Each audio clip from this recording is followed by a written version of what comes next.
A24 has a new release in theaters called Bodies, Bodies, Bodies, which features the typical A24 slate of things that people come to expect when you see an A24 film, including women partying, dancing, drinking, a lot of drugs, and women doing promiscuous stuff with actors like Pete Davidson. That's Bodies, Bodies, Bodies, and I have more for you after this. Welcome to the Beniverse. Hello, my name is Ben Friedman, and today on this channel I am talking about the film Bodies, Bodies, Bodies, which is directed by Dutch actress and director Helena Rain. This film stars Amanda Stenberg as Sophie. You might know Amanda best from her role in The Hunger Games as Rue, or most recently in The Hate U Give. This film also co-stars Maria Bakalova, who played the daughter in Borat 2. This film also co-stars Myha'la Herrold as Jordan, Chase Sui Wonders as Emma, Rachel Sennott from the very popular film last year Shiva Baby as Alice, and rounding out the cast is Lee Pace and Pete Davidson as Greg and David, respectively. Bodies, Bodies, Bodies follows a group of 20-something-year-olds who throw a hurricane party only to realize that there is a killer amongst them.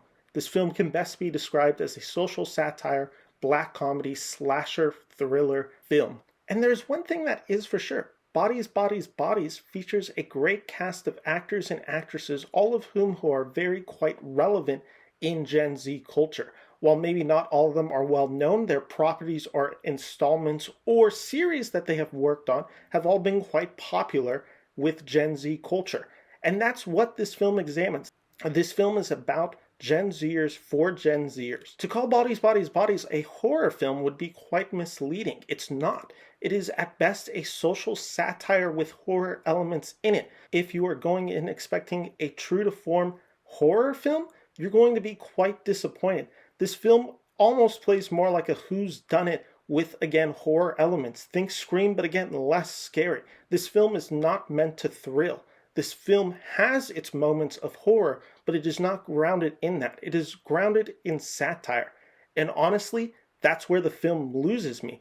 I think the satire found within Bodies, Bodies, Bodies is quite lazy, to be honest. I did not have any real connection to any of these characters, and I found all of these characters to be characterizations of people who might exist in Gen Z culture. But I am going to hasten a bet. If you are a Gen Zer like me, you do not know anyone like this in this film. These are all supposed to be characters of Gen Z, yet none of them feel real.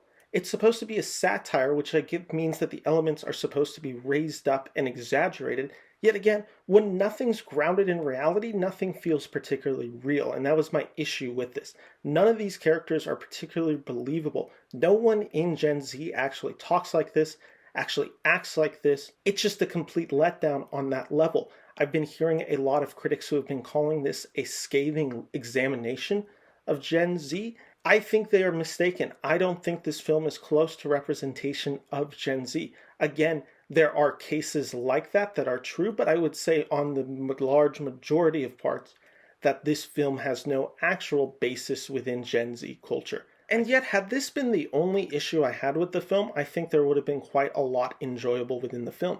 The issue is that the social satire is so overpowering the whole movie that it actually ruins elements of the other aspects within this film.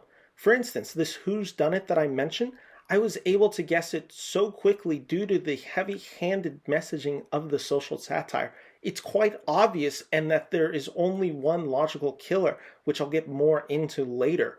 But that was such a huge bummer for me when watching this movie, and half of it, which is supposed to be a whodunit, was so blatantly obvious to me that I lost enjoyment from that element.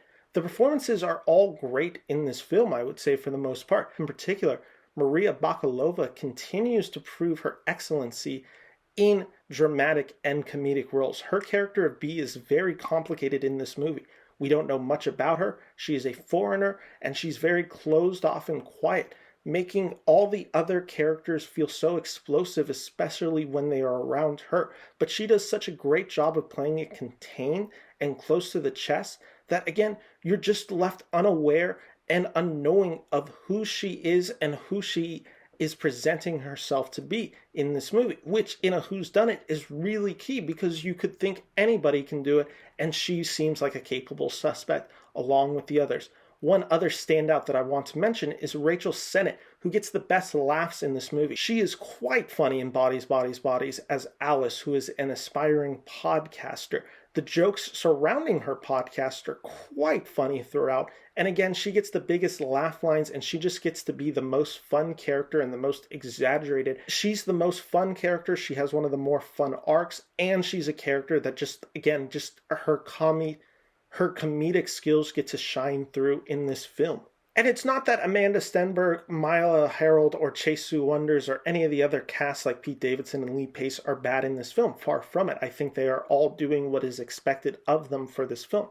The issue of this film is I did not believe or care about their characters. Another huge issue that I had with Bodies, Bodies, Bodies is this film is shot all at night. This is happening during a hurricane where the only lighting is given through either phones or glow sticks.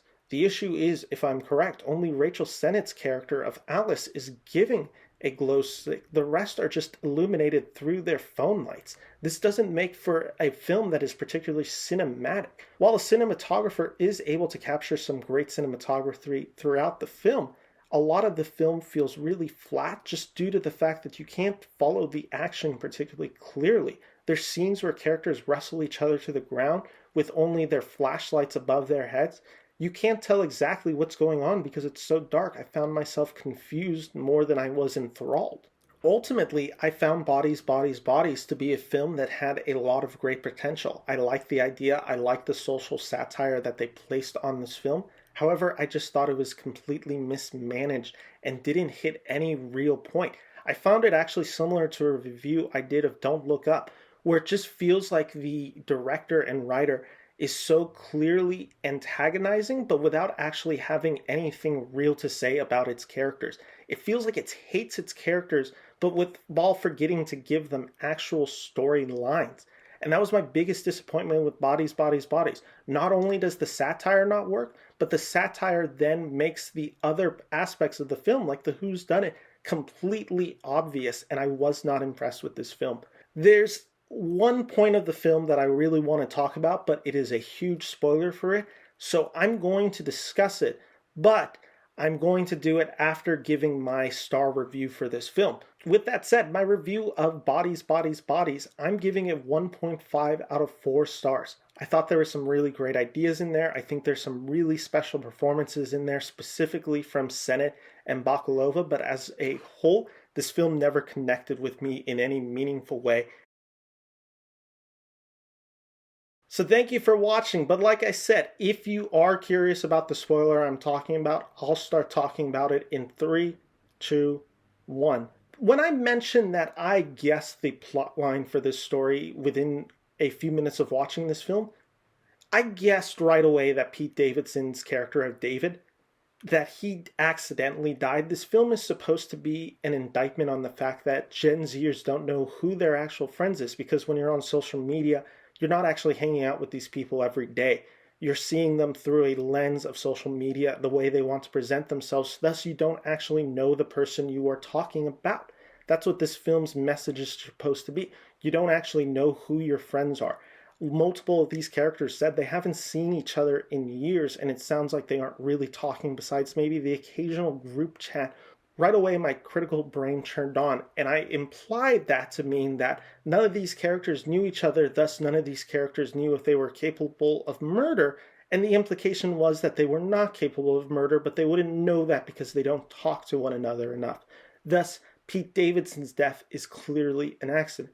It's also so obvious when you think about the fact that there's drugs, alcohol, and a sword set up that ends up being the weapon that kills Pete Davidson is shown very early in the movie, and he is quite jealous of the fact that Lee Pace can do something where he takes the sword and pops the bottle of champagne, that it just feels so natural that when they find Pete Davidson's character, that of course he died by accident because he's coke-fueled, he's on so many other types of drugs, and he is completely drunk out of his mind, and it's during a hurricane with a lot of wind and destructive rain, so of course he slipped. I thought it was so obvious that I'm like, no, they have to be doing something else from it. But as the film kept going and they kept killing one another off, I just knew right away that that was the only logical conclusion for this film to have. This film had to end with them just all killing each other off and then finding out Pete Davidson's death was an accident. I called it within the first few minutes, and again, it became so clear to me as the film kept going on that it really did ruin my enjoyment. This is a disappointment, especially coming from A24, and I understand why people are really going to like this movie. I think there is a lot of great to be had within this film. There is a lot of good performances, but it did not work for me at all. Anyway, that's my review of Bodies, Bodies, Bodies. If you like this channel, my name is Ben Friedman here from Into the Beniverse. Thank you for watching, and remember to like and subscribe. Take care. Bye-bye.